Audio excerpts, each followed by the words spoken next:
Écoutez le monde vétérinaire autrement sur Veto Micro, un podcast produit par Thémavet. Bienvenue sur la saison 4 de Veto Micro, le podcast numéro 1 de la profession veto. Parce qu'il y a 1000 façons d'être vétérinaire, nous donnons la parole à celles et ceux qui font vivre nos métiers au quotidien. En nous partageant leur parcours professionnel, ils interrogent leurs choix, leurs ambitions et leurs doutes. Au travers de leurs histoires et de leur rapport au vivant, ils questionnent aussi l'avenir de notre profession. Nous sommes Colline, Annabelle, Sophie et Marine, 4 vétérinaires multicasquettes, et chaque semaine, nous vous emmenons à la rencontre de consoeurs et confrères aux parcours multiples, inspirants et parfois inattendus. Vous êtes ici chez nous, mais surtout, vous êtes ici chez vous. Belle écoute! Bonjour à toutes, bonjour à tous. J'ai le plaisir aujourd'hui de recevoir Mathieu Lamant. Salut Mathieu, bienvenue dans Veto Micro. Merci beaucoup Marine pour l'invitation, c'est un plaisir. Si je devais résumer ton parcours en une phrase, ce serait vétérinaire praticien, passionné de tech, qui met l'intelligence artificielle au service de la profession. Oui, on va parler aujourd'hui d'intelligence artificielle. Alors, tu es sorti de l'école vétérinaire de Lyon en 2007. Tu commences ta carrière en tant que praticien et tu exerces d'ailleurs aujourd'hui encore en canine dans l'Est de la France. Absolument. Mais à un moment donné, tu empruntes une voie parallèle, celle de l'entrepreneuriat et de l'innovation. Et en janvier 2023, tu fondes HVC Premium, un cabinet de conseil et d'innovation qui accompagne les vétérinaires et les professions libérales dans l'adoption concrète d'outils d'intelligence artificielle. Plusieurs objectifs pour toi: repenser l'organisation, améliorer le quotidien et renforcer la relation client, en conservant une ligne directrice essentielle, c'est que la technologie doit toujours servir l'humain. En fait, tu proposes des solutions sur mesure, loin du jargon technique et le plus possible ancrées dans la réalité du métier. Donc, on n'est pas sur des applications IA un peu perchées. Et pour ce faire, tu collabores avec une équipe pluridisciplinaire. Tu nous en diras un petit peu plus. Et surtout, tu continues de soigner en clinique pour rester connecté à ce qui t'a donné envie de faire ce métier. Alors justement, c'est ma première question. Qu'est-ce qui, à l'origine, t'a donné envie de faire ce métier ?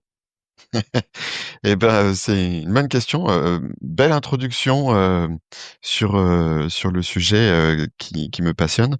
Ce qui m'a donné envie de faire ce métier, un petit peu comme, je dirais, la plupart d'entre nous, à la fois une certaine tendresse et une certaine affection pour des animaux, probablement aussi une forme de défi que je me lançais, ou plutôt une forme de défiance que j'adressais à mes parents, qui m'avaient interdit durant toute mon enfance d'avoir des animaux à la maison. Et donc, j'ai trouvé là l'occasion de leur faire un pied de nez. Même pas un Pour hamster ou un lapin ? rien, Rien. interdiction. Attends, je te dis ça, si, je crois qu'on avait eu brièvement un poisson rouge, pour te dire que ok. c'était... Un peu léger. Exactement. Bon, à côté de ça, voilà, j'ai eu mes années d'équitation. Et en fait, quand je suis arrivé à l'école de Lyon, fin de première année, j'ai adopté une chienne de l'ANECA qui maintenant s'appelle Andy Chien. Une formidable association qui éduque des chiots, pour ceux qui n'auraient jamais entendu parler de cette assoce-là, qui éduque des chiots pour ensuite venir en assistance aux personnes handicapées. Ok. Et comment tu choisis ton école ? Comment tu as vécu finalement tes premières années, enfin toutes tes années d'étudiant ? Qu'est-ce que tu en gardes aujourd'hui ? J'en garde que des bons souvenirs en fait. Alors pour la petite anecdote, effectivement, je suis à l'école de Lyon, principalement parce que quand j'ai passé mon concours la première année, j'étais un petit gars de la ville, de la petite ville, qu'on pourrait presque appeler une campagne, parce que quand je suis arrivé à Paris pour passer mes oraux, je me souviens de cette première fois où j'ai pris le métro pour aller jusqu'à Alfort, et ça a été un choc. Et là, je me suis dit, ok, bon, Alfort, ce sera pas pour moi. Du coup, je suis parti à Lyon. Grande ville Lyon, aussi quand même. ouais, grande ville aussi, mais l'école de Lyon est quand même assez en marge C'est vrai. par rapport à la ville de Lyon, qui en plus est une ville magnifique. Non, j'en garde des souvenirs formidables. Je garde finalement plus de souvenirs festifs que de souvenirs en lien avec mon cursus à proprement parler. Ok. Ton cerveau a fait le tri peut-être. Absolument. Comment tu envisages, à la fin de ton cursus, ton entrée dans la vie active? Tu as envie de faire quoi? Est-ce que tu sélectionnes en fonction de la région? Voilà, comment tu fais cette recherche-là de premier emploi et à quoi tu t'attends? En fait, une fois que j'ai eu mon diplôme, je me suis dit que ça méritait quand même d'aller un petit peu plus loin dans ma formation. Donc c'est la raison pour laquelle j'ai été faire un internat privé à, Bordeaux, chez Akivet, que je salue au passage. Et ensuite, j'ai grandi dans un espèce de paradigme qui disait que globalement, avec, ma petite gueule de jeune, j'allais, probablement devoir, affronter des clients, prêts à me challenger parce que, quand on a une bouille de petits jeunes vétos, on sait, probablement pas grand-chose. Et donc, j'étais convaincu que, de renforcer mon bagage scientifique, allait forcément, me permettre d'avoir plus de bagou Ouais, vis-à-vis de d'accord. clients exigeants. Et c'est comme ça que du coup, je suis parti donc, j'ai fait l'internat, ensuite j'ai fait le CEAV de médecine interne, le CES d'orthopédie, je me suis blindé avec des formations en échographie, en abdos, en cardio, et puis encore par la suite, sur, de l'imagerie plus poussée pour le scan. Mais en fait, au bout de quelques années, j'ai réalisé que ce qui faisait que les gens nous accordaient leur confiance, c'était pas en fait tellement le bagage scientifique, Mmh. c'était, notre force de communiquer. Et ça, pour le coup, c'est un truc qu'on m'avait jamais enseigné à l'école. Ouais, Et c'est vrai. c'est, quand on, à force d'échanger, de discuter, de comprendre les gens, parce que ça aussi, c'est pareil, hein, on te dit, bah, en fait, il suffit de comprendre, leurs demandes, mais en fait, comprendre leurs demandes, quand un praticien t'explique ça, un senior, enfin, ce que j'appelle un véto expérimenté, mais en fait, il te parle au travers de son expérience personnelle. Et ce qui, pour lui, finalement, va mettre une fraction de seconde à comprendre, eh ben, toi, en tant que jeune praticien, il va falloir que tu saisisses les subtilités et les nuances, au point que, généralement, tu vas mettre quand même une paire d'années avant d'acquérir, cette même finesse d'esprit. Et ça, malheureusement, c'est pas du tout quelque chose qu'on nous enseigne en école. Et ça, c'est une analyse rétrospective que tu fais, où sur le coup, tu es tout à fait conscient que c'est une forme de pousser tes études, c'est une forme de protection finalement, à la partie, du terrain qui est un petit peu difficile en clientèle? Ou est-ce que, tu as l'impression de faire ça pour un attrait intellectuel au moment où tu le fais? Un petit peu des 2 quand même, parce que j'avais une vraie appétence pour la chirurgie, mais le CES d'ortho, j'étais sur liste d'attente et j'en avais pour 5 ans avant de pouvoir commencer cette formation. Et comme je sortais de l'école, que j'étais, sans enfant, sans statut d'associé, sans maison, enfin sans maison en tout cas n'étant pas propriétaire d'un bien immobilier, j'avais cette, grande liberté de manœuvre et finalement beaucoup de temps que je pouvais consacrer à divers sujets. Donc j'avais des loisirs, du Mmh. sport, du squash, des choses comme ça. Mais surtout, du temps à consacrer à, d'autres formations. Et ça, c'est vraiment quelque chose que j'ai pu, constater aussi bien dans le cursus de CEAV que le cursus de CES. Ceux qui mènent leur formation jusqu'au bout, sont principalement des vétos qui n'ont pas de statut d'associé et ou pas d'enfants et Ouais, ou pas de maison, et d'emprunt financier, à, comment dire? À couvrir, ou alors ceux qui n'ont plus tout ça. Il y a quelques ouais, rares, d'accord. vétos qui ont ce statut d'associé, mais qui ont plus d'emprunt à rembourser et dont les enfants sont partis et qui retrouvent finalement, ce temps, qu'ils n'avaient plus à un moment donné de leur Oui, vie. oui, c'est vrai qu'il y a une tranche de vie, un moment où on est quand même assez chargé, un peu sur tous les Absolument. fronts. et et c'est même, un constat, similaire que j'ai pu observer. Alors, ça a peut-être changé depuis, mais, chez les résidents, tu as 2 types de résidents. Tu as ceux qui ont cette passion pour une discipline Mmh. donnée, et qui, en plus, le font en se disant: «Au moins, le jour où j'aurai un board, non seulement mon avenir est tout tracé et en plus, pour, rester à peu près poli, les clients vont pas venir me faire chier». Il y en a une paire qui ont vécu cette déception de se dire: «Mais en fait, j'ai cru que c'était une finalité Ouais. en soi et une fois que j'ai le board et que j'arrive, sur le marché véto, bah, je me rends compte que non, non, il y a encore, du chemin à parcourir, il y a encore des preuves à faire et les clients, finalement, continuent à nous malmener parce que, on a encore quelques poils au menton, je Mais dirais. on m'a dit plusieurs fois, alors je sais pas à quel point c'est vrai, mais qu'effectivement ça pouvait être un moment une fois que tu es bordé où, d'un point de vue, moral en fait, tu peux avoir une petite redescente en fait parce que tu as tellement, bossé pour atteindre ce but-là que tu voyais un peu comme une finalité, que derrière il y a un espèce de vide sidéral et qu'il y a des gens qui ont des vrais passages à vide de 6 mois, 1 an, derrière leur board. Mmh. Exactement, exactement parce que, quand t'es pas préparé à l'après et il y a pas que le board, hein, il y a plein d'expériences dans la vie où tu te dis, «Tiens, l'objectif, ça va être Ouais, tu ça». cravaches pour un Heu objectif et puis, après, Exactement, exactement. Tu te donnes à fond et derrière, une fois que tu as atteint l'objectif, quand tu arrives à l'atteindre en plus, bah, tu réalises qu'en fait, il y a encore une série de cols à franchir. Ça va pas être, une descente, toute douce, sympa, en direction de la vallée. ouais. Et donc toi, finalement, quand, tu commences à bosser après tout ça, il y a un petit décalage alors, entre ce à quoi tu pensais te confronter et à ce à quoi tu te confrontes réellement ou ça se passe comment? Alors, j'ai enchaîné les déconfitures, on va dire. D'accord. C'est-à-dire que, une fois que j'ai eu compris que c'était pas tout de savoir plein de choses, il fallait savoir communiquer. Bah, du coup, je me suis un petit peu, attelé à ce sujet qui, au départ, était pas du tout, un sujet qui m'intéressait puisque, pour, donner un peu plus de détails et pour ceux qui maîtrisent le sujet des profils, de communication et notamment des profils disques, moi, je suis un rouge. Donc le rouge, c'est quelqu'un qui est, très axé sur les objectifs et qui finalement, l'est nettement moins, sur la partie, humaine.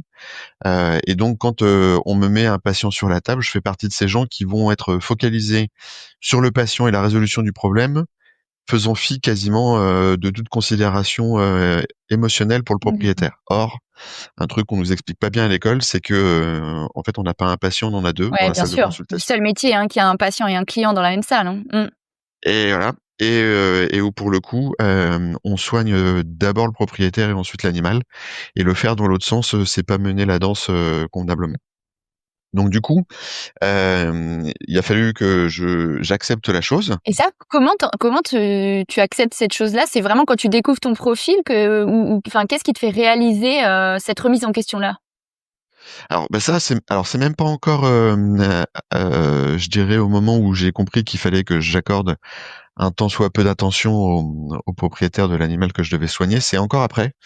Quand, on a fondé Vetonimo et où, donc je suis rentré, dans cette, noble discipline qu'est le statut d'associé dans la profession vétérinaire, où là, pour le coup, et ben, j'ai été, confronté à des problématiques de dirigeants d'entreprise et notamment des problématiques managériales où là aussi, je faisais exactement les mêmes Même erreurs erreur, ouais. qu'avec, mes clients en consultation.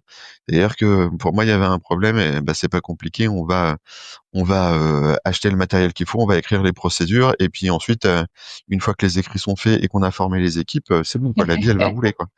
Et en fait non, Non, non, il y ça a marche pas du le tout fameux, comme ça.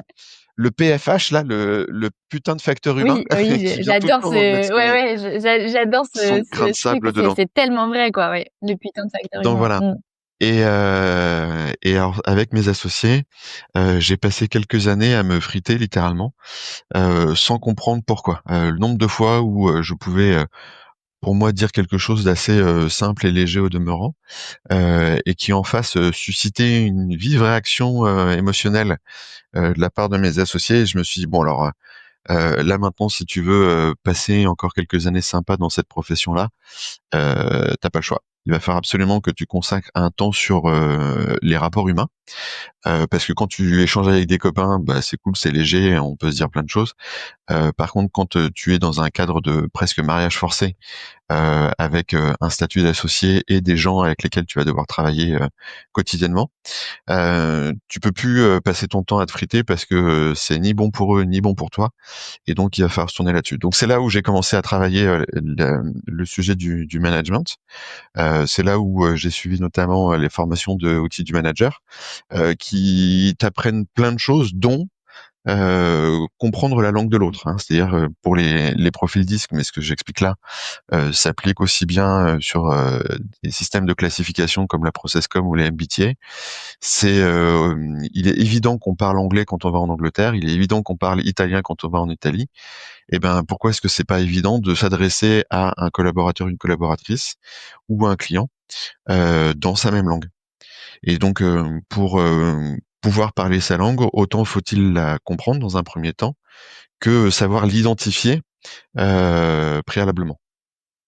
Et donc c'est là où j'ai commencé à m'impliquer dans ces sujets qui pour le coup étaient pas du tout des sujets innés au regard de mes profils, et où j'ai commencé à comprendre que ok, il y avait des sujets sur lesquels il fallait absolument y consacrer du temps, et notamment dans les relations humaines, dans les problématiques avec pareil, hein, les clients qui viennent en consultation. Il y a ceux qui sont très orientés sur les résultats, puis il y a ceux qui sont très orientés sur l'humain. Donc ceux qui sont orientés sur les résultats sont ceux qui disent non mais on va aller droit au but. C'est quoi les options et ça coûte combien? Ceux-là, ceux qui sont très directifs, ont fait OK. Toi, t'es pas câblé sur le côté humain, t'es plus câblé sur les objectifs. OK, on va parler objectifs. Et donc à ce moment-là, c'est un langage très naturel avec lequel je sais évoluer. Et par contre, tous ceux qui sont avec une description dès le début de la consultation, quand ils vous disent l'animal a vomi partout, j'étais complètement retourné, il a fallu que je réorganise mon quotidien parce que du coup quand je l'ai vu le pauvre, je me suis mis à sa place, etc. Et là on est Ouais, bien complètement dans le sûr. pathos. Ok, bon là va falloir travailler d'abord la partie émotionnelle avant de commencer à travailler sur la partie Et scientifique. cette prise de conscience, tu l'as à peu près à quel âge? Oh, moi je l'ai eu trop tard. Moi je l'ai eu à 35 ans. Ouais, bah, après c'est une question de maturité aussi. Je pense qu'à un moment, tu te poses certaines questions parce qu'on est tous sur un chemin où on évolue et enfin, je pense que c'est rare ce genre de prise de conscience, avant 30 ans. Enfin, c'est un peu schématique ce que je dis, mais bon, à un moment, Ouais, ouais, ouais. Alors, c'est rare quand on te l'enseigne pas, en fait. oui. Oui, oui, bien Mais, sûr. Oui. mais on nous enseignerait ça à l'école. Alors, peu importe le système de profilage qui est choisi, mais on nous apprend pas à l'école à communiquer. À l'école, on nous apprend juste à soigner, on nous enseigne la physiologie animale, on nous apprend plein de choses, hein. Je dis pas que on ne m'a rien appris durant mon cursus universitaire, mais la communication, c'est vraiment un sujet sur lequel il y avait une grosse Mmh. carence.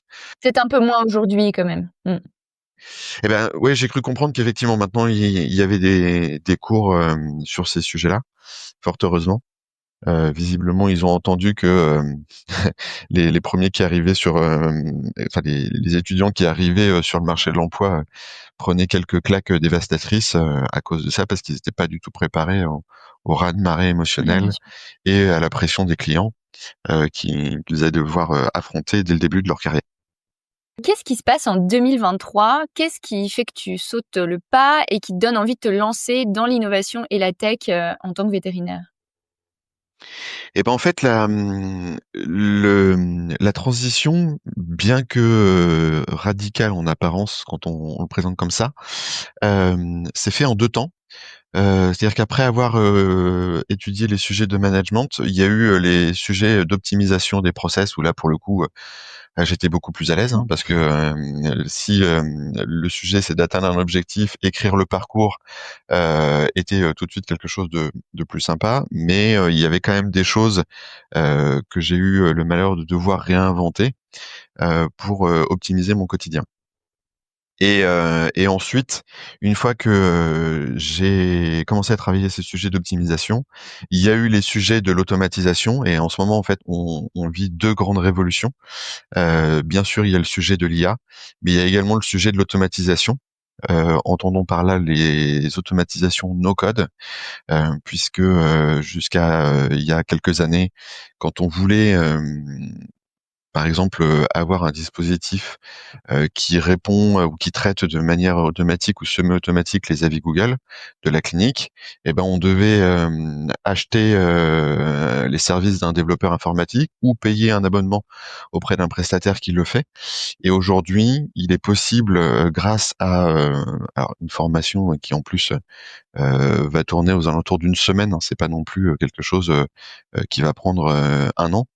Grâce à une formation l'optimisation sur des outils no-code comme Zapier, Make, N8N, Pabbly et plein d'autres, on est en capacité, sans avoir eu de bagage ou de formation sur du code, on est en capacité de construire ses propres applications sans écrire une seule ligne de code. Le no-code, c'est un langage informatique parce qu'on passe au travers d'une interface web, mais qui consiste juste à embriquer des Legos les uns à côté des autres.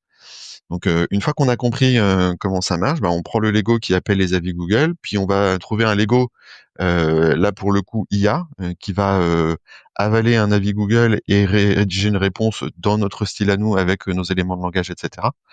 Et une troisième brique qui va aller publier la réponse sur l'avis Google qui a été posté initialement. Donc voilà.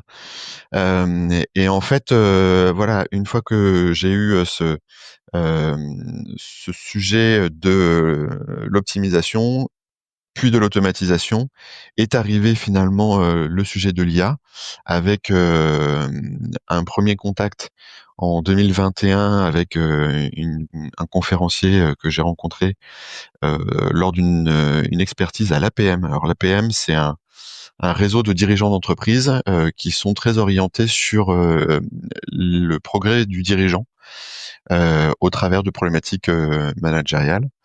Et donc là, c'était John Reuscher qui nous expliquait comment, notamment, des sociétés comme Aramis Auto avaient pu décoller à un moment donné grâce à des outils embarquant de l'IA, et notamment des outils en capacité de récupérer un formulaire que un prospect avait rempli en ligne, et au travers de ce formulaire-là, identifier les quelques véhicules qui allaient pouvoir satisfaire à sa demande.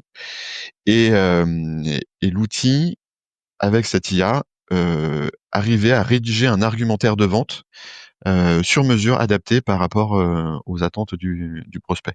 Et c'est là où Aramis Auto passait d'une organisation où ils avaient un taux de transformation qui était de l'ordre de, je crois, 4-5%, à un taux de transformation de 20%. D'accord. Et donc là, je me suis dit, ouais, il y a un truc fantastique à faire là-dessus.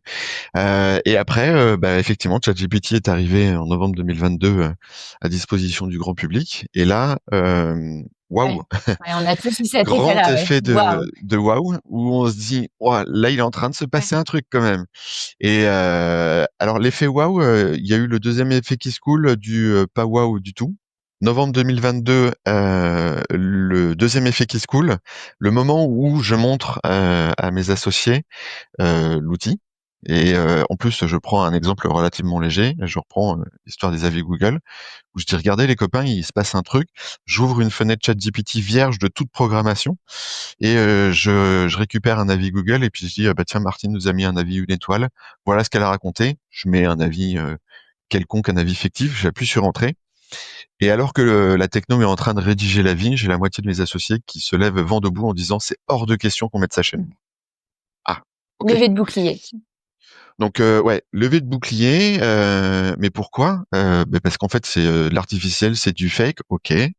Bon, alors je me rassois et très vite mon emballement pour cette nouvelle technologie est tout de suite étouffé. Je me dis bon, mes associés sont pas forcément représentatifs de la profession. Alors du coup, je m'adonne à une nouvelle expérience. Je rédige un article qui est publié dans Veto Focus et qui doit être encore accessible aujourd'hui. Premier article sur le sujet de l'IA chez les vétérinaires, où j'explique un petit peu les opportunités que ça pourrait ouvrir dans le quotidien des praticiens. Là, c'est pas compliqué. J'ai pris 5 commentaires. Et les 5 sont négatifs. Les 5 sont totalement négatifs. Oui, on est en train de parler d'une techno qui retire complètement l'aspect humain de notre métier. Ok.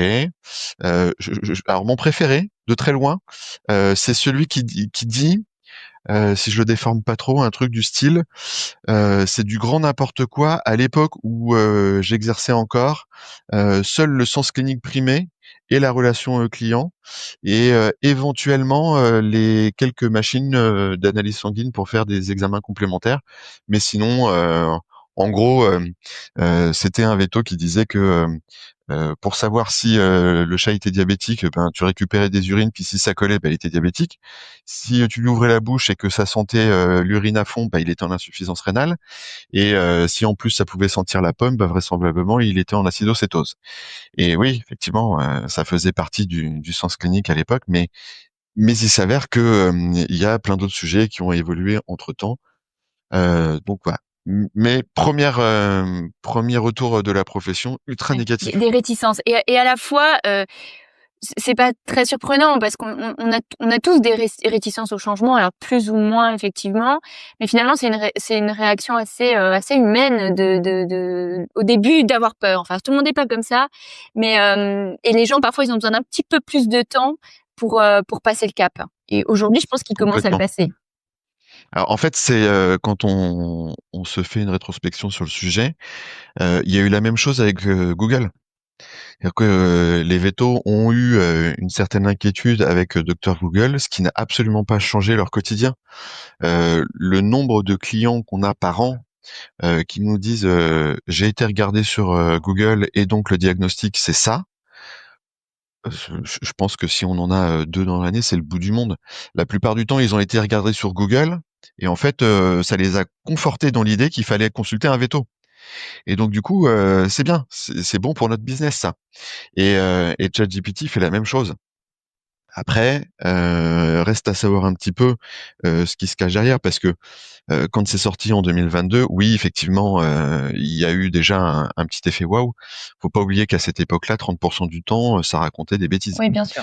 Hein, Il les hallucinait phénomènes beaucoup. d'hallucination, voilà, exactement, les phénomènes d'hallucination, ça c'était quelque chose d'assez problématique. Un des derniers épisodes d'hallucination que j'ai eu, c'est quand j'ai demandé à Gemini. Peut-être tu peux juste expliquer ce euh, que c'est qu'une hallucination. alors l'hallucination, oui, pour ceux pardon qui n'ont pas la ref, comme on dit, c'est quand l'IA répond une grosse ânerie avec une certitude déconcertante. Donc on est absolument, enfin l'IA est absolument sûre de ce qu'elle est en train de nous raconter. Et puis finalement, quand on creuse un peu plus le sujet, en disant t'es sûr de ton coup là parce que elle dit ah oui t'as raison, j'ai raconté une bêtise et hop elle enchaîne et elle continue comme si Ou de rien alors n'était. elle Et puis tu répond, te dis bah oui ah mais ouais, j'ai donné ce chiffre parce que je trouvais ça crédible. voilà J'ai déjà exactement. eu ça, oui. Donc moi là le dernier épisode de d'hallucination c'était Gemini qui venait de sortir son dernier modèle et où je dis bah allez viens on va te tester parce que du coup Gemini comme c'est l'IA de Google. C'était une IA qui, avant ChatGPT, pouvait exploiter les données en live sur Internet. Et donc, je lui dis, bah tiens, dis-moi quelles sont les cliniques de garde ce week-end sur Nancy. Il m'en sort 5. Sur les 5, je suis pas dedans. Alors déjà, bon voilà, mon ego en prend un coup quand même. Les 3 premières existent vraiment, mais les 2 dernières n'existent pas du tout. Alors, je me suis dit: «Ben, mince, j'ai peut-être loupé le coche, il y a peut-être 2 cliniques qui sont en train d'ouvrir», voilà, c'est possible. Donc, je dis: «Bah, donne-moi voir, l'adresse, des cliniques en question». Il me dit: «Pas de souci, la clinique machin à tel endroit et la clinique truc muche à tel autre». Et en fait, déjà, les adresses postales N'existait n'existaient pas, pas. ouais. Et je dis: «Bah, écoute, je retrouve pas l'adresse postale, ça colle pas. Alors peut-être qu'il y a des rues qui sont en cours de construction et je suis pas au courant. Trouve-moi, leur site web». «Bah, tiens, pas de souci, voilà, je te file leur site web». Puis tu cliques sur Et le lien il est non valide. et la page Ouais. n'existe pas. Mmh. Et là, tu te dis: «Waouh, ouais, il y a un problème quand même». Donc quand ces modèles sortaient, il y avait cette problématique de où vont-ils puiser leurs informations et comment puis-je vérifier que l'information est crédible. Donc très rapidement, les concepteurs ont intégré le sourcing d'informations dans les réponses, qui nous permettait d'aller voir nous-mêmes, d'aller vérifier nous-mêmes que l'information existait réellement et qu'elle était crédible, pour pouvoir y accorder un degré de confiance satisfaisant. Ouais, OK.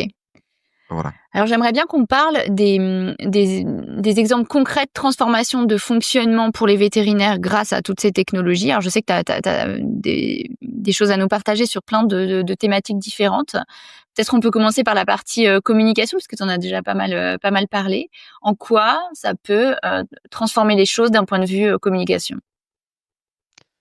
Bah, effectivement, on a commencé à en parler déjà un petit peu avec l'histoire des avis Google parce que c'est le premier truc auquel on pense. Pour ceux qui sont déjà un petit peu pliés à la discipline, c'est une évidence. Pour ceux qui ont jamais trop traité des avis Google, pour vous mettre un peu dans le bain, quand vous avez un avis Google, alors si c'est un 5 étoiles, on est flatté. On va rédiger une première réponse qui va nous prendre entre 15 et 20 minutes déjà à rédiger proprement avec les bons éléments de langage, avec les bonnes tournures de phrases. Ensuite, on va traiter le deuxième. Là, on va se dire, allez, c'est encore un avis 5 étoiles, mais il faut que je fasse une réponse qui soit différente de la première. Puis le troisième. Donc là, le premier avis, il a mis 15-20 minutes à répondre. Le troisième, il va prendre généralement 30-40 minutes à traiter. Et puis vient l'avis une étoile, où là, pour le coup, on a déjà des nœuds dans la tête et où en plus, il y a une charge émotionnelle qui arrive par au-dessus et où on se dit, OK, en plus, on m'a expliqué que je devais répondre aux avis en m'adressant non pas à l'auteur de l'avis, mais à l'audience qui va lire euh, les avis Google. Donc déjà, on n'est pas bien câblé pour ça, on sait pas bien faire. Et pour le coup, bah ouais, l'IA, elle connaît un petit peu tous ces codes par défaut. Et pour un peu qu'on se soit donné un peu de temps, plutôt qu'on lui a accordé un peu de temps en lui expliquant nous comment on répond aux avis Google et en lui donnant des exemples, elle est en capacité à ce moment-là de reproduire notre Mm. style littéraire et de s'adapter. Donc ça c'est un Ça, truc. c'est ce qu'on appelle prompter J'ai- efficacement. donc Mm. effectivement, c'est ce qu'on appelle prompter. Donc dans les séminaires veto que j'anime là, je peux pas m'empêcher de leur dire n'hésitez pas à lui suggérer de glisser une faute de frappe ou une faute d'orthographe, parce que aujourd'hui c'est tellement mal vu finalement d'utiliser une IA pour répondre à un humain que du coup bah, c'est très tentant de vous adresser le reproche quand c'est bien écrit, de vous dire ah c'est bon, c'est tellement bien écrit que c'est fait Mhm. avec une IA. Maintenant c'est le premier réflexe Bien que les sûr. gens ils peuvent avoir. Donc je dis aux vétos que je reçois en formation, ben n'hésitez pas à indiquer dans le prompt de glisser discrètement une faute de frappe et ou une faute d'orthographe. Comme ça, on pourra pas vous reprocher d'avoir Ouais. utilisé une IA, puisque l'IA, par défaut, elle sait pas faire autrement que de rédiger dans un style littéraire parfait, sans faute d'orthographe, sans faute de syntaxe, sans quoi que ce soit. Donc en plus, quand vous lui avez donné votre style d'écriture, donc des réponses que vous avez vous-même rédigées à la main, là pour le coup, elle va dire OK, tu écris comme ça, donc je vais reproduire toi ta Ouais, manière elle d'écrire. pastiche, très bien. Mm. Donc voilà. Donc après, bah, sur les sujets de la communication, on passe très vite derrière sur le sujet des réseaux sociaux pour les quelques cliniques qui le font. Fabuleux hein, pour les Alors, en réseaux plus, sociaux. Fabuleux. Mm. ouais, ouais, non, ça fait des trucs assez superbes tant sur le texte que sur les images. Mm. Alors pour les vétos qui se disent ouais mais je vois pas trop l'intérêt des réseaux sociaux pour ma clinique. Alors ce qu'il faut comprendre et c'est là tout le paradoxe pour nous les vétos, c'est qu'en fait on alimente des pages dont la cible n'est pas l'audience à laquelle on s'adresse. Je m'explique. On doit rédiger du contenu pour les pages ou pour les réseaux sociaux de nos cliniques qui vont être lus par nos clients, par les propriétaires des animaux qu'on soigne. Ok. Mais en vérité, c'est pas à eux qu'on s'adresse, c'est aux futures recrues qui, elles, vont aller voir sur nos pages pour voir un petit peu si on est à la Mm. page, comment on s'adresse, quelle est un petit peu l'image qu'on envoie, et ils vont se faire une image de notre entreprise, de comment ça fonctionne au travers de ce qu'on va mettre sur les C'est de réseaux la marque sociaux. employeur en fait, effectivement. Et du coup, exactement, c'est de la marque employeur. Et c'est là, en fait, tout le paradoxe. Il va falloir s'adonner à un exercice presque quotidien, pour lequel, en plus, on n'a aucune formation, Bien encore une sûr. fois, en vue de recruter le veto de demain. Donc voilà. Donc une fois qu'on a compris ça, on se dit ok, bah il va falloir que je fasse un petit peu de travail là-dessus, mais j'ai pas envie d'y passer beaucoup de temps. Donc du coup, il va falloir que j'embauche quelqu'un. Et donc à chaque fois, hein, quand je dis quand vous allez vous créer des GPTs ou des agents IA, oui, mais c'est quoi les GPTs, tout ça? Ben, en fait, c'est pas compliqué. C'est un collaborateur que vous embauchez. Et donc quand vous embauchez un collaborateur, vous le mettez à un poste, vous lui donnez une fiche de poste qui explique sa mission, quelles sont les compétences auxquelles il doit faire appel pour pouvoir exercer ses fonctions, quelles sont les connaissances intrinsèques et extrinsèques à l'entreprise sur lesquelles il va devoir s'appuyer, donc c'est-à-dire quelles sont les valeurs de l'entreprise, quelles sont les procédures de l'entreprise, quels sont les codes qu'il va devoir respecter pour pouvoir accomplir sa mission.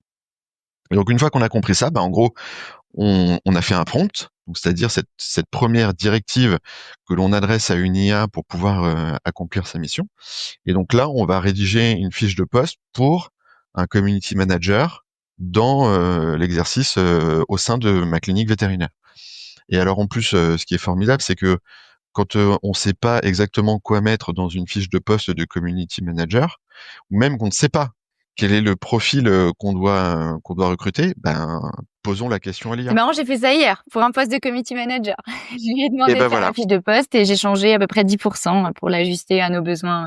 Et voilà. Donc quand on se dit ok, j'ai entendu dans un podcast de Themavet qu'il allait falloir que je me mette sur le sujet des réseaux sociaux pour ma clinique parce que j'ai compris que c'était grâce à ça que j'allais pouvoir améliorer mon recrutement. Je sais pas trop quel est le profil de personnes qu'il va falloir que j'embauche. Donc posons la question à ChatGPT.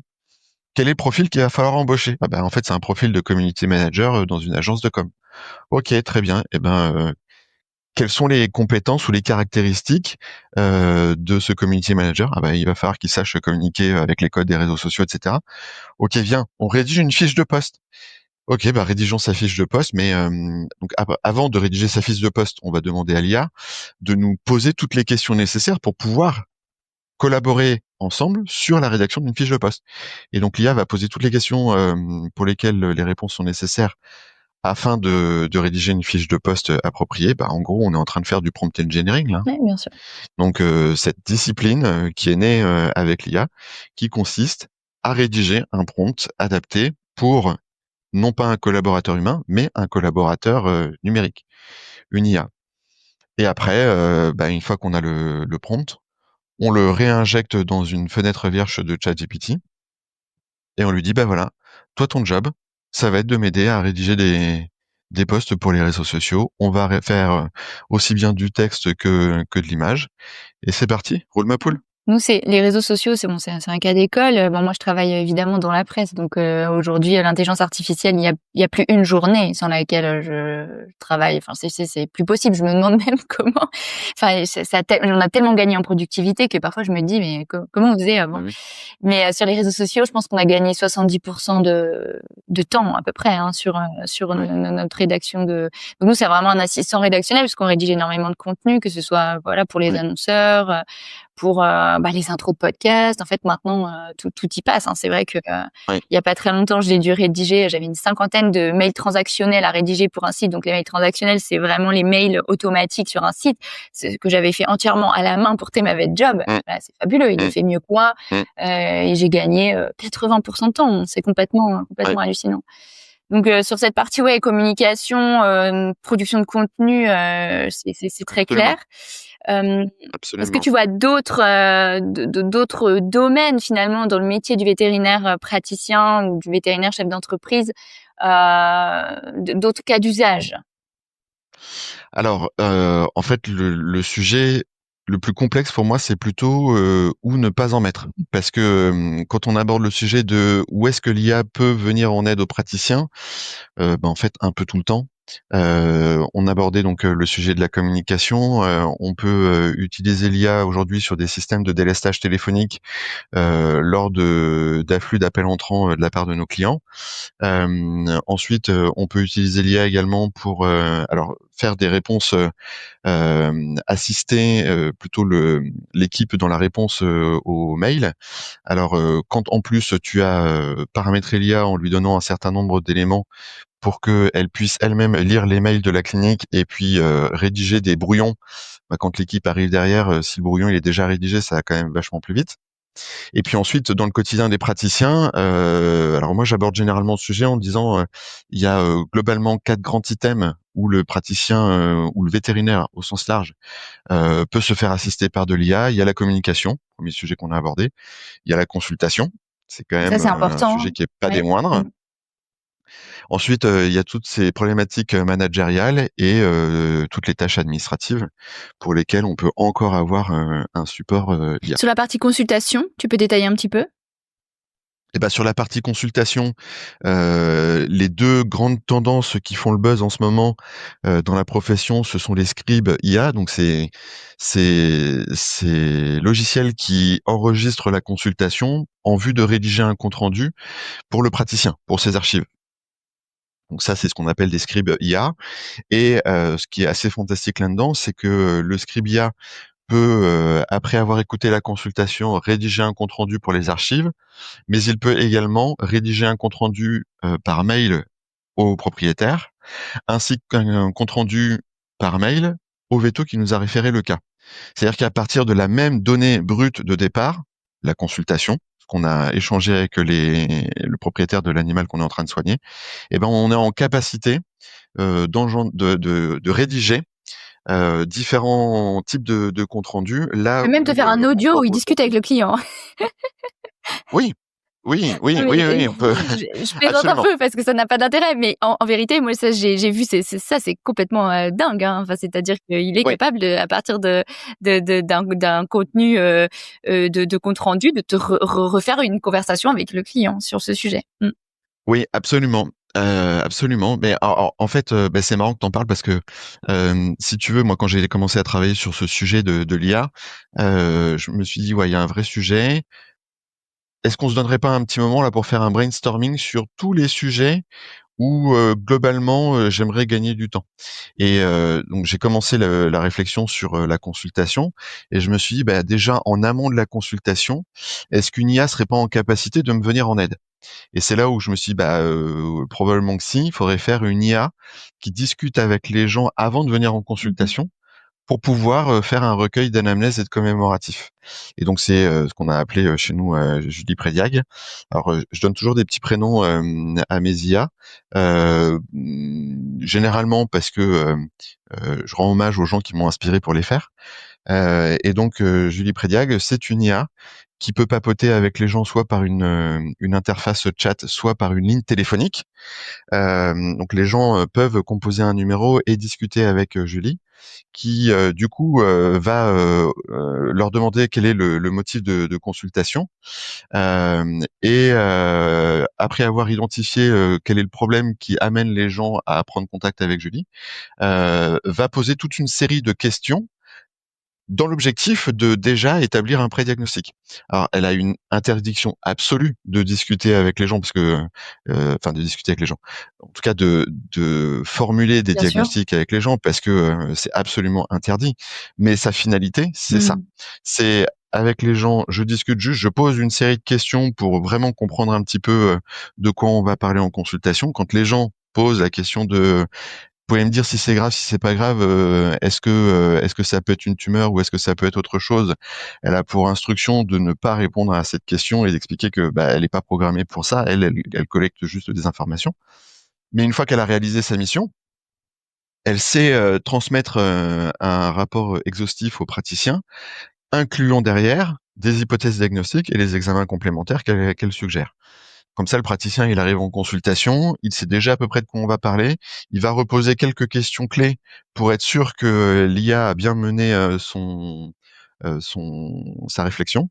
Et du coup, on peut déjà avancer sur le sujet. Donc ensuite, on se dit, OK, j'arrive en consultation, arrêtons de prendre des notes. Euh, Lançons un dispositif qui enregistre et qui va ensuite pouvoir enfin, rédiger un compte rendu à ma place. Et puis il y a toujours ce cas où ouais, c'est un cas un peu compliqué et où je sais pas trop quoi en penser. J'aurais bien eu besoin d'un coup de main. En plus, il est 2 heures du matin, c'est un dimanche. Je viens d'enchaîner déjà une nuit un petit peu compliquée ou une semaine un peu chargée et où j'ai plus les yeux en face des trous et où j'ai besoin juste d'avoir un petit coup de main, quelqu'un ou quelque chose qui puisse me conforter dans la direction à prendre pour mener à bien la résolution diagnostique du sujet que j'ai sur la table. Et à ce moment-là, on arrive dans la catégorie des IA d'aide au diagnostic. où là pour le coup aussi, grande tendance du moment. On a des outils aujourd'hui qui savent nous assister dans notre quotidien pour brainstormer sur les cas complexes et pouvoir un peu démêler le sujet. Alors, c'est intéressant ce que tu dis parce que, nous pour la partie, communication, on brainstorm avec l'IA et ça, c'est vrai que ce que tu dis, c'est fabuleux parce qu'avant, on faisait tous nos brainstorming, en équipe parce qu'en fait, tu peux pas brainstormer tout seul, tu es obligé de discuter, d'échanger. Aujourd'hui, on a intégré l'IA, il va tellement vite, on rebondit tellement vite que pareil, on a gagné, je sais pas, 60 de temps sur toutes nos campagnes de communication et en plus, on peut se permettre de temps en temps de le faire seul avec l'IA, en fait, de rebondir avec Mmh, l'IA. mmh. Donc sur cette partie clinique, les applications que tu donnes, elles sont super intéressantes et ça me fait venir une question. Est-ce que dans quelle mesure tu penses que ça va changer notre cursus? C'est-à-dire, dans quelle mesure tu penses on va plus avoir besoin de former les vétérinaires de la même manière parce que dans la consultation, dans la pré-consultation, comme tu l'expliques très bien, on va pouvoir faire intervenir de l'IA et finalement, est-ce que ça modifie pas énormément notre manière de penser, en fait? Alors bien sûr que si. Déjà, un dispositif de prédiagnostic, aussi élégant soit-il, faut garder, je dirais, du champ de vision le fait que ça instaure un biais. Quand on a lu le rapport de l'IA, on part forcément en consultation avec un biais cognitif qui est celui de Mmh. l'IA, où potentiellement on peut passer à Donc c'est une côté forme du de biais vrai de sujet. confirmation derrière, quoi. Mmh. Absolument. Donc déjà, là, toujours garder, en tête que, c'est une perception, c'est une interprétation qui a été faite par une entité. Elle est pas là pour nous remplacer, sur notre démarche. Elle est juste là pour nous assister, nous faire gagner du temps. Oui, mais parfois elle nous en fait perdre, parce que, on était persuadé que, on allait partir dans la direction d'un corps étranger digestif, par exemple, alors qu'en vérité, c'était une tumeur cérébrale au niveau des centres du vomissement, qui mimait un comportement de corps étranger digestif. Et là, du coup, bah, c'est plus du tout la même histoire. Donc déjà, il y a ce sujet du biais du biais IA, pour lequel il faut toujours rester vigilant. Ensuite, là, des publications commencent à sortir sur le sujet du biais cognitif qu'un usage intensif de l'IA induit. C'est-à-dire que quand on utilise beaucoup l'IA pour rédiger du texte, et ben on a tendance à ne à perdre en agilité littéraire et à ne plus trouver les tournures de phrases ou les mots adaptés à la situation. Et du coup, Mmh. on devient entre Mmh. guillemets dépendant de ces technologies-là. Donc du coup, il y a quand même des effets un peu pervers, je dirais, de cette techno qui est en première intention hyper Mmh. prometteuse, Il y a toujours un revers de mais qui médaille, hein, dans toutes les histoires. absolument induit des conséquences. Alors maintenant, c'est sûr que ça change quand même pas mal la donne. Et au niveau de l'enseignement, quand on me pose la question, je dis toujours, est-ce que, le fait de ne plus utiliser des bouliers, fait de nous une génération de débiles? Est-ce que le fait d'utiliser maintenant une Le calculatrice ou, GPS? Mmh. un fichier Excel ou même le GPS exactement, fait de nous, des décérébrés? A priori, ou alors vraiment, la génération, dans laquelle je vis est complètement, je dirais, aveugle sur, sa condition et et qui elle est. Mais bon, globalement, j'ai l'impression qu'on fait des choses plutôt sympas. Mais on a appris d'autres choses. Moi, on m'a jamais appris à poser une racine carrée à la main. On m'a appris, les numéros des départements à un moment donné quand j'étais à l'école, mais aujourd'hui, si on me demande, à quel département, enfin le nom du département du 54, je vais savoir te répondre que c'est la Meurthe-et-Moselle parce que j'y habite. Mais si tu m'en alignes quelques autres derrière, je saurais peut-être t'en sortir les 10-15. Et à chaque fois, si j'arrive à te les sortir, c'est parce que j'ai une histoire, personnelle à rattacher dans le département en question. Je ne les connais pas par cœur. Là où, mes parents, eux, les apprenaient, par cœur et où en plus de ça, quand tu leur demandes pourquoi est-ce qu'ils les connaissaient, ils vont te dire: «Mais en fait, quand on partait en vacances, en voiture, c'était un jeu, parce qu'on n'avait pas la radio, parce qu'on n'avait pas les lecteurs cassettes et cetera et donc du coup, pour occuper les enfants, on regardait les plaques d'immatriculation et le premier qui sortait le nom du département, bingo, c'était pour lui». OK, d'accord, donc ça s'inscrivait dans, un contexte généalogique à un moment donné. Hem, Maintenant concernant l'enseignement, oui, il est fort probable qu'il y ait un tas de choses qu'on n'enseigne plus de la même manière.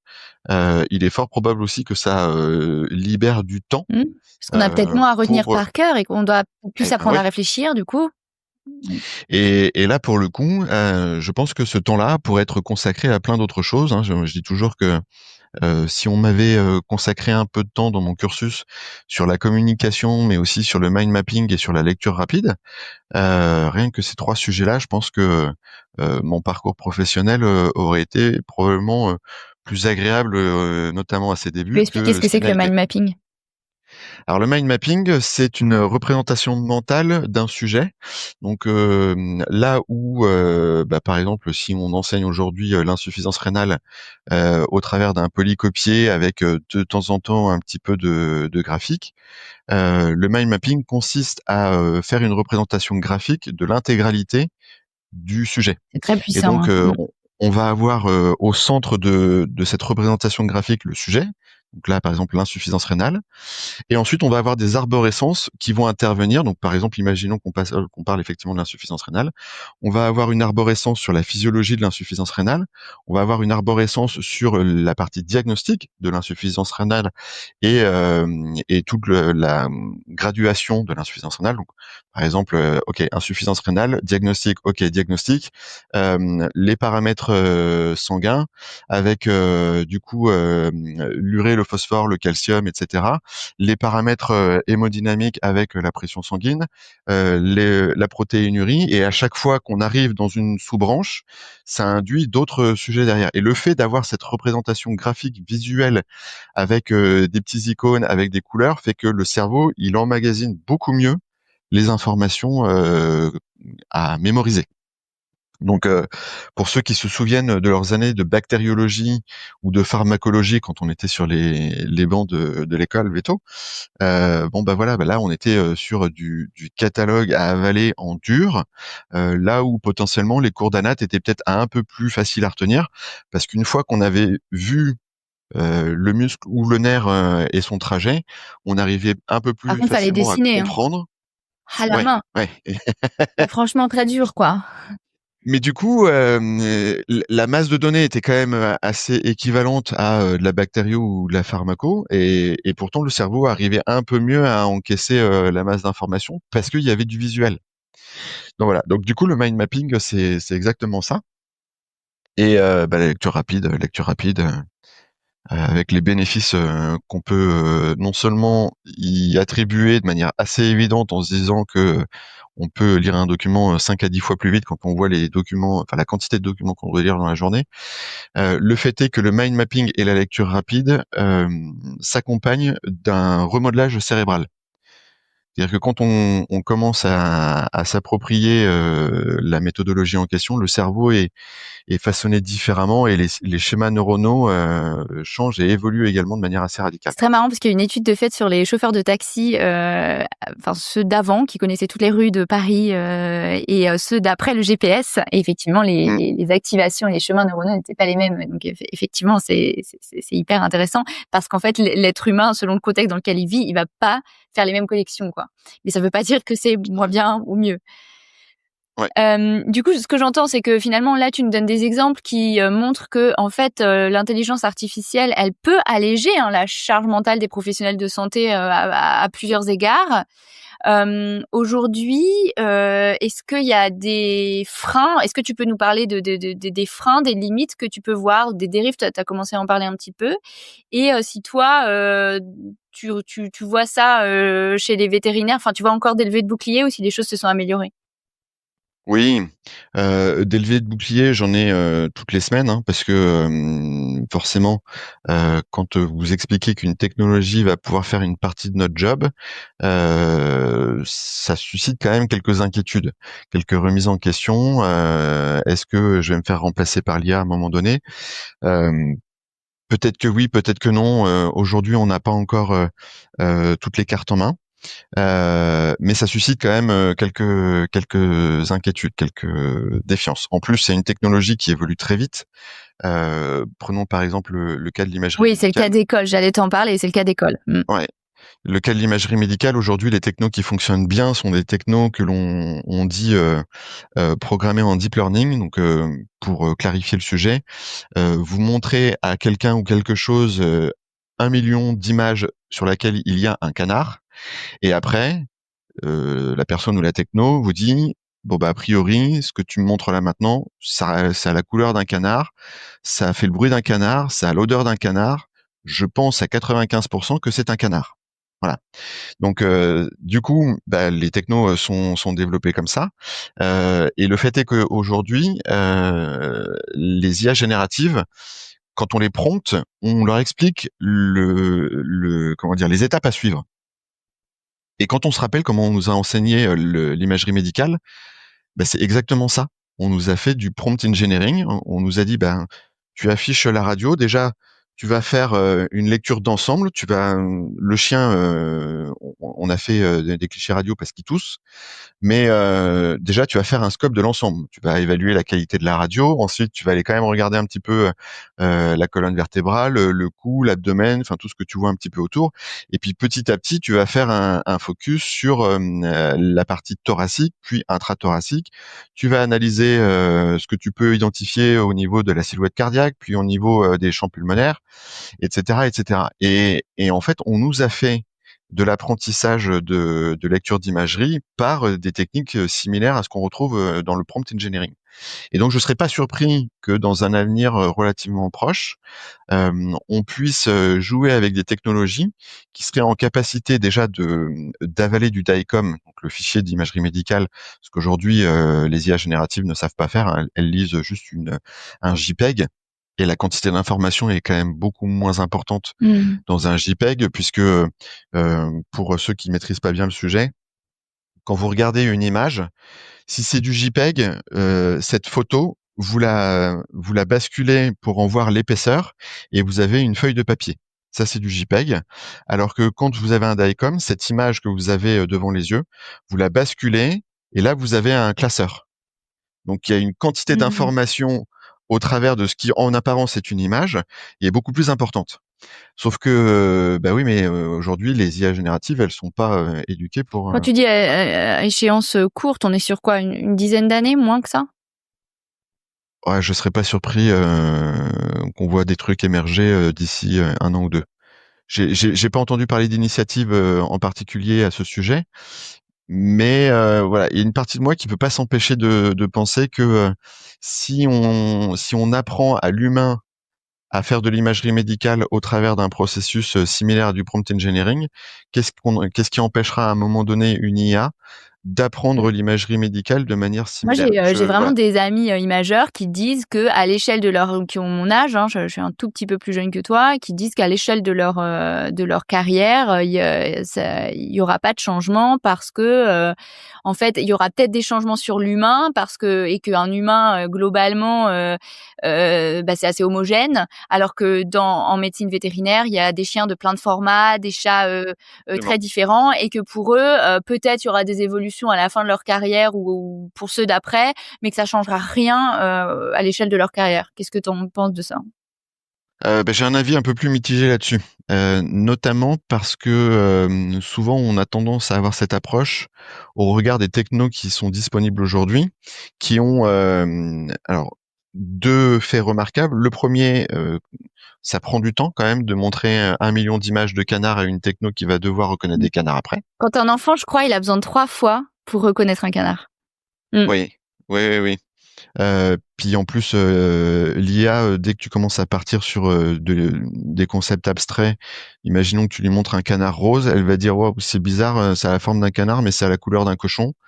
Je pense que c'est un canarchon, mais je suis pas sûr de mon coup. Et même le canarchon, si elle arrive à te le sortir, c'est que vraiment, elle sera bien entraînée.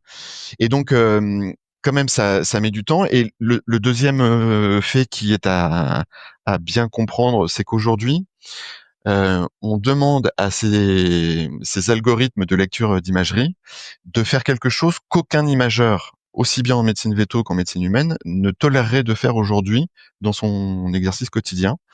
C'est-à-dire de faire une lecture radiographique sans connaître le contexte Mmh. et les éléments qui ont motivé la Ouais, réalisation je de vois. l'examen. Mmh. Et nous, praticiens, quand on utilise des technos comme Picoxia, par exemple, ou Radimal, ou enfin, il y en a plein, on lui dit, allez, viens, on va voir si t'es si bon que ça. Je te claque une image radio. Alors des fois, en plus, c'est des technos pour lesquels c'est clairement indiqué, attention, le modèle a été entraîné pour du thorax ou de l'abdomen de chien ou de chat. Et toi, tu arrives comme un vainqueur et tu lui balances un genou de cochon. Débrouille-toi. Alors, Ah bah t'es nul.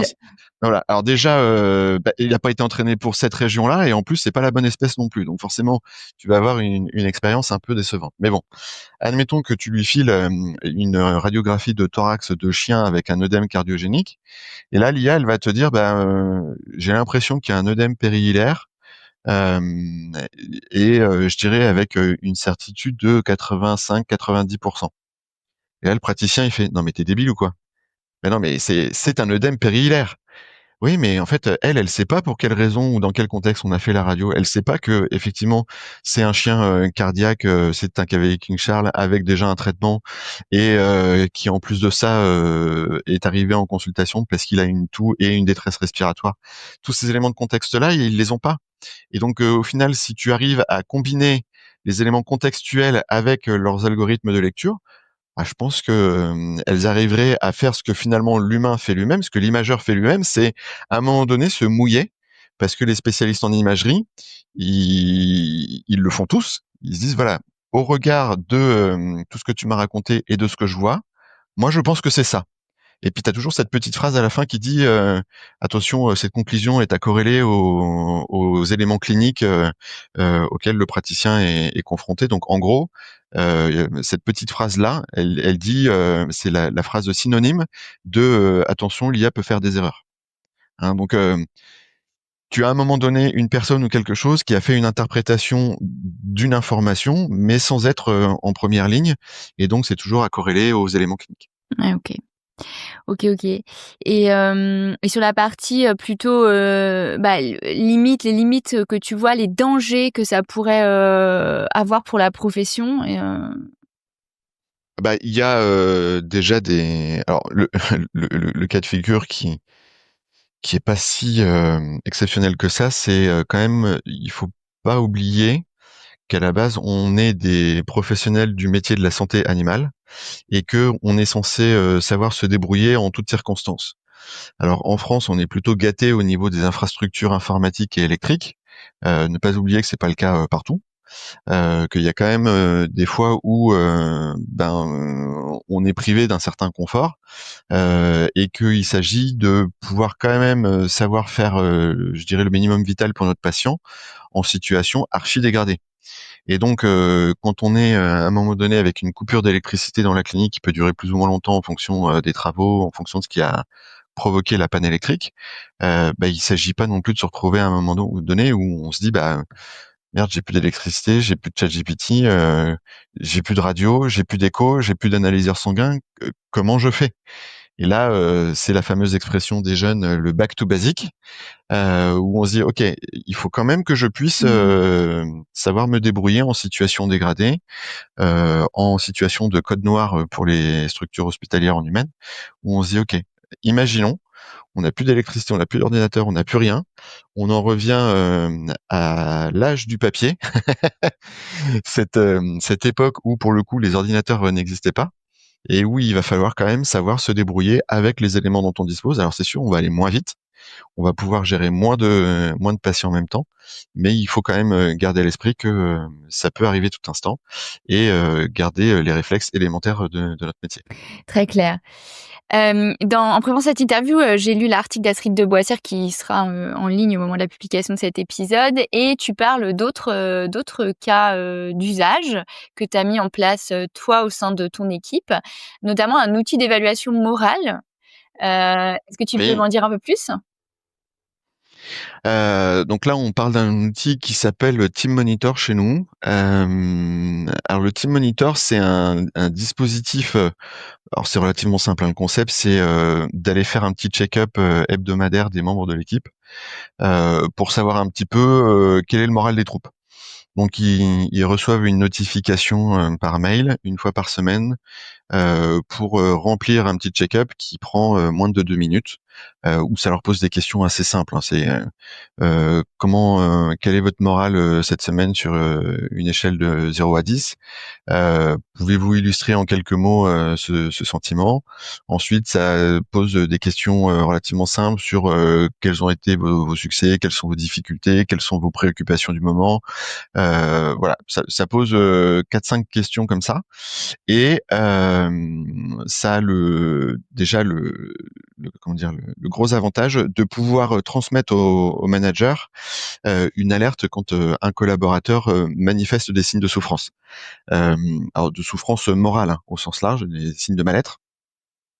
Et là, le manager, il est informé tout de suite et au regard de l'info qui lui arrive sur son téléphone, il est en capacité de mettre en action les moyens nécessaires au regard de l'urgence du moment. Donc ça, premier effet, premier bénéfice déjà immédiat, avoir une information et pouvoir ajuster un petit peu les actions nécessaires, mettre en place les actions nécessaires en fonction de la situation. On est d'accord que quand on est une équipe en gros de moins de 10 personnes, on n'a pas forcément besoin d'avoir des outils comme ça pour pouvoir être alerté. Quand on a des petites équipes, la communication va très vite et on peut avoir les infos.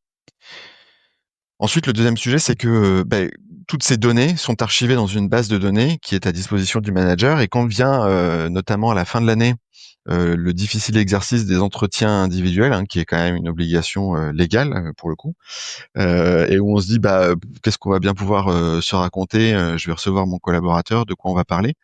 Et bien là, généralement, lui, le cerveau, il se souvient de ce qui s'est passé jusqu'à 3 semaines, 1 mois auparavant, et éventuellement 1 ou 2 anecdotes marquantes de l'année. Voilà. Donc autant dire pas grand-chose dans la vie d'un collaborateur. Et pour autant, quand on va regarder dans tout l'historique des feedbacks qu'on a eu au travers des check-up hebdo tout au long de l'année, quand on les relit, on se dit mince, mon collaborateur, il a quand même vachement évolué. Au début, il posait des questions, des questions de débutants. Au bout de 6 mois, je vois que déjà les questions, elles commencent à être franchement techniques. Et au bout d'1 an, c'est plus du tout les mêmes sujets, quoi. Bah ouais, mais ça, si j'avais pas vu la rétrospection dans ma base de données, je m'en serais pas rendu compte. Et ensuite, qu'est-ce que je fais de l'info? Petit truc tout simple, hein, faisons un feedback positif aux collaborateurs. Du coup, entretien de fin d'année, écoute, j'ai repris un petit peu toutes les discussions et puis les check-up que tu as pu faire au cours de l'année. Voici les progressions que tu as faites et je te félicite pour ça. Voilà les sujets sur lesquels je pense que tu vas pouvoir t'améliorer et je te propose que du coup, pour l'année à venir ou les 6 mois à venir ou les 3 mois à venir, on travaille là-dessus. Tu travailles là-dessus. Qu'est-ce que t'en penses? Et là, vous avez tout de suite un entretien individuel qui va être vachement plus intéressant, vachement plus riche d'informations, au-delà de ce que vous vous souvenez en tant que manager au cours de l'année passée. Et puis surtout que le collaborateur, lui, il se souvient de son année. Et quand en plus on lui a donné une fiche pour préparer l'entretien, on va avoir aussi des choses à raconter. Là où le collaborateur, on arrivait peut-être avec une approche un peu naïve à un moment donné, et où lui, il arrive avec un dossier bien étayé en disant alors il y a eu ça, il s'est passé ça, etc., etc. Parce qu'il faut pas oublier que les Français, nous, on aime bien râler, on aime bien dire tout ce qui va pas, et malheureusement, on ne dit pas assez ce qui va. C'est pas faux. Et alors en plus de ça, il y a un autre sujet aussi en lien avec ça, c'est que cette base de données, alors elle est riche d'informations pour le manager, pour le collaborateur, mais les associés, on peut pas s'empêcher de vouloir mettre notre petit grain de sable ou de venir mettre notre nez dans des affaires qui nous regardent pas trop. Et en d'autres termes, on aime bien avoir des informations sur quels sont les sujets qui inquiètent les équipes en ce moment ou quels sont en gros les ragots, des choses comme ça. Et ben quand vous avez cette base de données qui s'alimente automatiquement, vous pouvez mettre un dispositif automatisé avec de l'IA qui elle va lire tous les commentaires de tout le monde et va pouvoir vous faire un rapport général anonymisé. Donc on ne parlera que des sujets pour lesquels il y a au moins 3-4 personnes qui ont évoqué le sujet. Et puis surtout on va anonymiser les propos parce qu'en fait on s'en moque de savoir qui a dit quoi à quel moment de la journée. Ce qui nous intéresse, c'est quelles sont les préoccupations de l'équipe quand on est associé dirigeant. C'est quel est le moral des troupes globalement, morale des équipes en général, morale côté ASV, côté veto. On peut faire des sous-équipes pour voir un petit peu quelles sont, je dirais, les équipes qui seront les plus demandeuses d'un accompagnement ou d'une résolution de problème. Et puis ensuite, voilà, quels sont les sujets qui vous inquiètent en ce moment, quelles sont les préoccupations du moment, quand vous avez voilà des collaborateurs qui à un moment donné vont traverser une galère personnelle, bah, c'est fascinant de voir la portée que ça peut avoir également sur le reste de l'équipe. Et des fois, bah, le problème, il est relativement simple à aborder, mais juste parce qu'on n'avait pas l'information, bah, on loupe un truc et bah, on en entend parler malheureusement tardivement. Pour résumer un peu ça, c'est une autre manière de dire les choses, c'est occupe-toi de ton management, sinon ton management va s'occuper de toi. Ouais, ouais, clairement. Et du coup, pour rebondir là-dessus, tu fais de l'accompagnement avec HVC Premium, en fait, sur ces sujets-là. Comment ça se passe, en fait? Concrètement, qu'est-ce que tu mets en place? Comment ça se passe avec les confrères? Bah, alors déjà, la plupart du temps, ils me sollicitent parce que soit ils ont vu qu'il y avait un sujet, ils voulaient pas laisser passer le wagon, soit parce qu'ils sont en limite de burn-out ou que ils en peuvent plus et qu'il faut qu'ils changent un petit peu leur Ah oui, quotidien. d'accord. Ça, c'est vraiment un motif d'appel, c'est-à-dire vraiment le côté, j'ai une charge mentale, j'arrive plus à m'en sortir, quoi. Oui, OK. oui. Alors, c'est quand même plus de la moitié des gens qui prennent contact Ah avec oui, moi, hein, ça. d'accord, c'est énorme. Et tu vois, j'aurais Ouais. pas dit, ouais. OK. Oui, c'est la plupart du temps, c'est j'en peux plus, je vais exploser. Faut absolument que Ouais, donc c'est quand trouve une même des gens solution. qui ont compris que l'IA pouvait, apporter quelque chose, d'un point de vue allègement de charge, quoi. Pouvait être un super Alors, assistant ou quelque chose comme ça. en tout cas, ils ont entendu dire que, OK, mais ils savent pas forcément comment. OK. Et généralement, oui, c'est la porte d'entrée, c'est l'IA, mais il y a plein de sujets pour lesquels il n'y a pas besoin de mettre de l'IA. Je pense notamment à cet exemple où une dirigeante de clinique vétérinaire m'expliquait que ces vétos salariés, relativement jeunes au demeurant, manquaient de réactivité, d'inspiration pour la prise en charge de certains cas et des démarches diagnostiques. Par exemple, je sais pas moi, prenons le sujet de la fièvre d'origine indéterminée chez le chat. Et elle me dit, ah, je suis sûr que l'IA peut faire des trucs fantastiques. Je dis oui, oui, mais juste ton logiciel métier aussi. Par exemple, imaginons que vous ayez un logiciel métier comme le GMVET, alors je cite celui-là parce que c'est le nôtre à la clinique, mais il y en a d'autres, hein, qui soit enfin qui propose un module d'hospitalisation, module où on peut du coup venir hospitaliser un animal à partir d'un modèle de plan de soins d'hospitalisation. Eh ben, il suffit de créer un modèle de plan de soins avec la liste de tous les examens que l'on va pouvoir Mmh. proposer dans un contexte donné. Donc, par exemple, imaginons qu'on crée un modèle d'hospitalisation qui s'appelle démarche diagnostic fièvre d'origine indéterminée chat. Mmh. Et puis, tu peux même encore pousser le vice un peu plus loin en mettant derrière devis entre 800 et 1600 euros, par exemple. Je donne une Mmh. grosse fourchette. Et ensuite, dedans, tu vas mettre d'abord une première vague d'examens parce que c'est la liste des examens que tu fais en première intention, puis une vague de deuxième examen, puis une vague de troisième examen. Et en fait, ton collaborateur, il a juste à, hop, il l'hospitalise parce qu'il va pas gérer ça tout de suite. Il appelle la démarche diagnostique en question. Et là-dedans, il n'y a pas une once Mmh. d'IA. C'est une manière de processer, mais qui est un gros mot, hein, chez les vétérinaires, mais c'est une manière de processer Ouais, finalement et d'apporter quelque part du confort et quand on processe, on diminue la charge mentale, en fait, en réalité. Mmh. tout à fait. Tout à fait. Et moi, ça, l'IA, alors notamment, je pense à l'IA au diagnostic. Mes vétos salariés, il fut une époque où ils faisaient la queue derrière ma porte de consultation pour que quand je sortais pour prendre des médicaments, ils me tombaient dessus. Tiens, j'ai un cas, si t'as 2 minutes, qu'est-ce que tu penses de ça? Et là, vous devez faire comme le logiciel d'imagerie, vous devez répondre à une question complètement sortie de son contexte, ce qui induit la bonne réponse 9 cas sur 10, mais par contre, il y a les 10-15% où vous avez dit un truc qui n'était pas la bonne réponse et qui a induit des conséquences derrière avec ce qui pouvait être un gain de temps pour votre collaborateur a été une grosse perte de temps parce que du coup, il va falloir rattraper le sujet. Et quand à un moment donné, l'IA est arrivée chez nous dans la clinique, quand ils me posaient une question, je fais attends, viens, je sortais le téléphone et puis je posais la question à l'IA, je lisais le truc avec eux, je fais ouais non c'est bon. Et donc à force de me voir sortir le téléphone, ils se sont dit bon, on va peut-être arrêter d'aller l'embêter celui-là. On va peut-être sortir aussi le téléphone pour s'amuser à papoter avec la Julie que Mathieu a mis en place sur l'aide au diagnostic chez Vetonimo. Et on va pouvoir poser les questions à la techno. Et donc, à la base, c'était un truc qui était fait pour surtout les jeunes praticiens.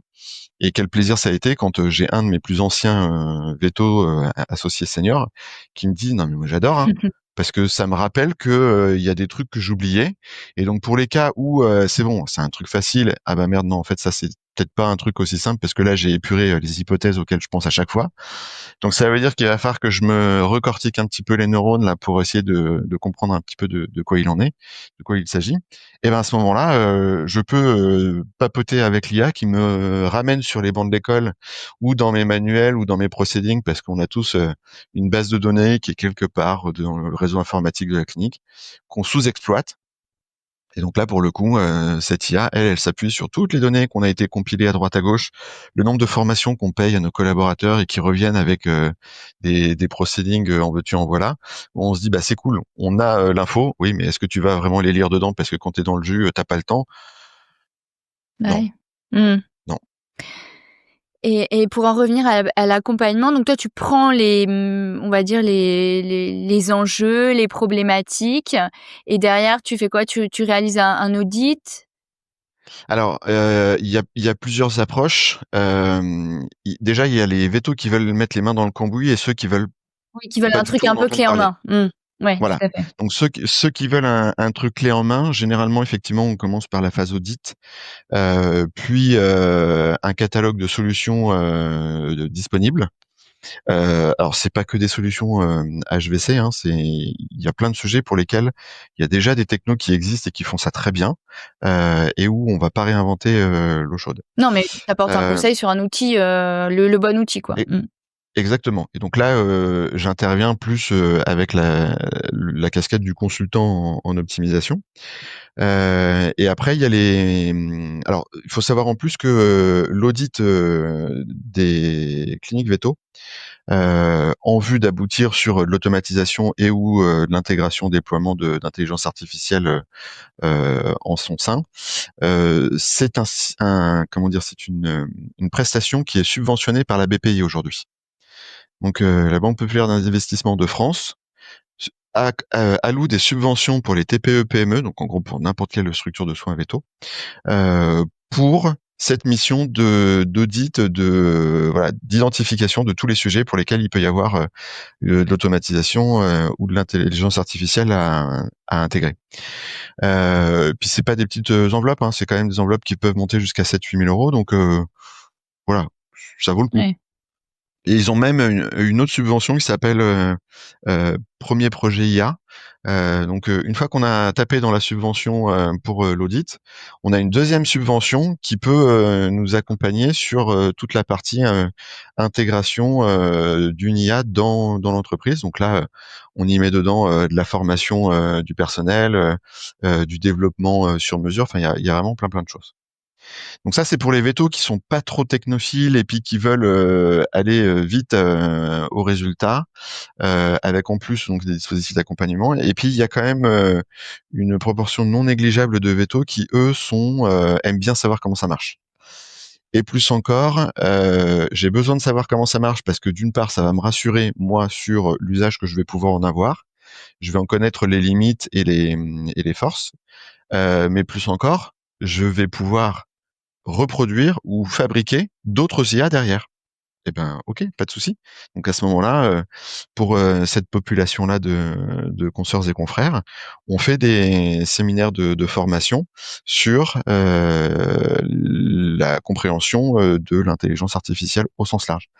Donc, je les accompagne là-dedans sur déjà comment fonctionne une IA générative, toute la partie du prompt engineering, comment avoir une IA fiable et être sûr qu'elle va me donner la bonne réponse, qu'elle va s'appuyer sur les bons documents, hein, parce que c'est tout l'enjeu aujourd'hui de ces technos. Et puis après, il y a toutes les technos à côté qui existent également. On ne parle pas que de ChatGPT, on parle aussi de plein d'autres sujets, de plein d'autres technos. Par exemple, quand on parle de la communication, on va faire un petit tour du côté de HeyGen pour fabriquer des vidéos euh, explicatives pour les clients qui vont travailler l'image de l'entreprise et la marque employeur. On va papoter de technos comme Gamma qui peuvent vous faire des supports de présentation assez qualitatifs à partir juste de documents qu'on a déjà. Voilà, il y a plein de sujets comme ça qu'on aborde. Et après, il y a également la partie dédiée au no-code. Donc pour les plus excités d'entre nous, et il y en a quand même une paire, qui se disent, OK, j'ai compris l'automatisation, mais j'ai compris l'intelligence artificielle, mais j'en ai un peu marre de faire des copier-coller. Je veux absolument que il y ait un truc qui tourne de manière autonome ou semi-autonome. OK, bah à ce moment-là, il faut embarquer l'intelligence artificielle dans une automatisation no code. Et donc là, on arrive sur les formations en no code pour les vétérinaires. Ok. Alors j'ai une dernière question, on m'en voudrait si je te la posais pas. Il y a quand même un enjeu écologique sur l'intelligence artificielle qui est très gourmande en ressources. Qu'est-ce que Absolument. tu peux en dire? Oh bah, ça va être très rapide. Au risque de paraphraser Jean-Marc Jancovici, vous pouvez retourner le problème dans tous les sens, mais c'est un problème qui est juste physique. À partir du moment où vous avez recours à quelque chose qui est gourmand en ressources énergétiques, bah vous êtes dans le faux. Donc pour ceux qui veulent avoir une approche très éco-friendly, n'utilisez surtout pas ces technos-là. Je vais être très transparent là-dessus, mais au même titre que il faut pas utiliser, il faut arrêter d'envoyer des mails à tire-larigot, il faut arrêter de stocker des documents à profusion sur le cloud parce que ce sont toutes des technos qui sont néfastes pour la planète. Hein. Faut quand même savoir que aujourd'hui, on est le 4 juillet 2025 au moment où on enregistre ce podcast. Quand vous allez taper sur Internet une petite recherche pour savoir où est l'overshoot day, donc ce moment de l'année où on a cramé toutes les ressources que la Terre est en capacité d'autogénérer sur une année, et ben aujourd'hui, l'overshoot day en France, je crois qu'il se situe au mois d'avril. Voilà, juste pour donner un aperçu. Hein, donc, quand on réfléchit au sujet, faut arrêter de prendre l'avion, faut arrêter de prendre la voiture, faut revenir à ce qu'on vivait avant. Et quand on se demande est-ce que il est possible d'imaginer un monde dans lequel l'Overshoot Day sera au-delà du 31 décembre de l'année, oui, c'est possible. C'est ce qu'on vivait au Moyen Âge avec le moulin à vent, les moulins hydrauliques, etc. C'est-à-dire qu'on pouvait utiliser les ressources que la planète nous mettait à disposition sans aller cramer toutes les ressources planétaires. Bon, voilà. Le fait est que malheureusement, je doute qu'on puisse y revenir, enfin revenir en arrière. Donc, ma contribution écologique, elle repose sur l'idée que la boîte de Pandore est ouverte, que j'ai pas moi les moyens de stopper ce truc-là.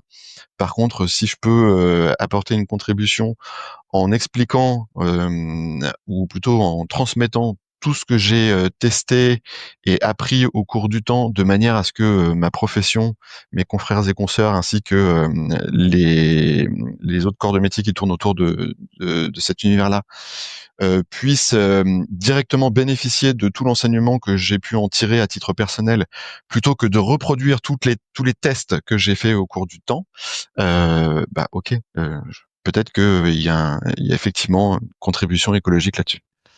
Alors ensuite, dernier sujet également en lien avec l'écologie, c'est que il y a quand même des initiatives qui sont lancées pour essayer de un petit peu changer la donne.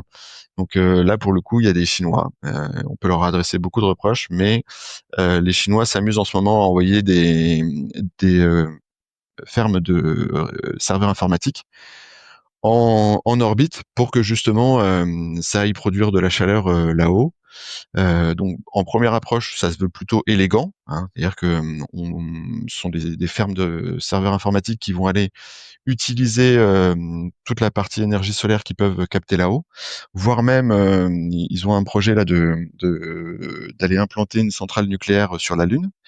Donc du coup, ça va produire de la chaleur et du carbone un peu partout ailleurs, mais en tout cas sans impact immédiat dans l'atmosphère terrestre. C'est plutôt élégant en première approche. Ouais, sauf que faut quand même fabriquer la matière sur Terre, puis ensuite on va cramer encore un peu de pétrole ou de combustible pour aller arracher tout le matériel de l'attraction terrestre. Donc je sais pas exactement dire si le bilan sera C'est sujet si compliqué. favorable que ça à la finale. Compliqué et anxiogène. On va essayer de terminer sur quelque chose d'un peu plus gai. Qu'est-ce que tu aurais envie de dire pour conclure aux consoeurs et aux confrères qui nous écoutent et voilà et qui se posent la question de mettre un premier pied dans l'IA de manière intéressante, quoi. Bah, s'ils en sont à se poser la question de savoir comment mettre un premier pied dans l'IA, déjà je les félicite parce ils se posent la bonne question. J'aurais été plus inquiet pour ceux qui se demandaient si l'IA pouvait vraiment servir ou pas, parce que là, pour le coup, je pense que juste ignorer le sujet, c'est mettre sa boîte en péril. Oui, c'est mettre le truc Ensuite, sous le tapis et puis oui, oui, oui, parce que ça, c'est un truc qui va forcément péter à un moment donné. Donc, se poser la question de comment mettre un premier pied à l'étrier, ben déjà, je dirais suivre les formations. Alors, il n'y a pas que HVC, hein, il y a plein de formations qui existent. Il y a aussi plein de tutoriels en ligne pour déjà un petit peu comprendre comment ça marche. Ce qu'HVC apporte dans ces formations, c'est l'expertise non seulement de l'IA, mais en plus appliquée dans l'univers des vétérinaires. Donc ça, c'est pour ceux qui ont vraiment envie d'aller plus loin. Mais voilà, déjà, quand on veut mettre un premier pied là-dedans, bah, oser essayer, oser tester la technologie et s'accorder un petit pas de côté pour se dire, voilà, quels sont moi aujourd'hui les sujets dont j'aimerais me débarrasser. Quelles sont les tâches répétitives, rébarbatives à non-valeur ajoutée et où il n'y a pas besoin d'humain, dans lesquelles globalement on pourrait imaginer que ce soit quelqu'un d'autre ou quelque chose d'autre qui s'en occupe. Et notamment si c'est quelque chose d'autre qui va coûter moins cher que de la ressource humaine. Et ben là, je pense qu'on part dans la bonne direction. OK. Est-ce qu'on aurait oublié quelque chose? Écoute, pour moi, on a quand même balayé pas mal de sujets. Ouais. Comment nos consoeurs et nos confrères peuvent te contacter? Et ben, ils peuvent me googliser. J'ai vu que depuis Demander à peu, quand on ChatGPT de te faisait googliser. exactement. J'ai vu que depuis peu, quand on tape mon nom dans ChatGPT, il arrivait à retrouver des informations concernant HVC. On me retrouve un peu partout. On me retrouve sur LinkedIn où je communique beaucoup. On peut me contacter via le site de HVC qui est www.hvc-du6 donc -premium.fr. On peut me contacter par mail, mathieu.lamant@hvc-premium.fr. Mon numéro de téléphone n'est pas du tout une donnée confidentielle.